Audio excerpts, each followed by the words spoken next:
Assalamu alaikum wa rahmatullahi ta'ala wa barakatuhu. Gaskiya babu abin da zan ce da mutane. Ban sani ba yanayin rayuwa kowa da irin yadda yake iya rayuwa da mutane.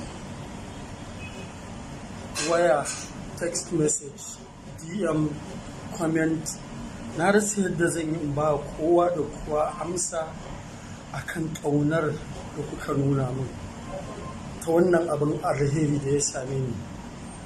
Wallahi na yi murna an bani abu, amma yanayin yadda ake taya ni murna shi yafi komai daga min hankali. Ina godiya sosai, an san me zan ce muku ba, ko ban yi maka kwamen ba ina roƙon kai mun afuwa, abin ne min yawa. Na gode, na gode, na gode.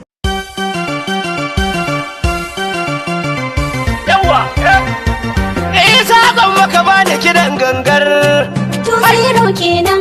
mun yi wa PDP tumbur 2-0 kenan. Kano duka APC kenan 2-0 kenan. ashe sai ganduje 2-0 an kenan. kore shari'ar sai kunkune yawa 2-0 kenan. ga masu daraja shaidanai 2-0 kenan. kaji masu yakar malamai 2-0 kenan. wani tsula azalta auka mai 2-0 kenan. yanzu ban masu 2-0 kenan 2-0 kenan. dan shi ya gudu gandujen nana yawa 2-0 kenan. mama gwagwa fes lady na nan yawa 2-0 da an kenan. ci balaraba yar gwamna na nan 2-0 kenan. ga sabon da barau sanata kenan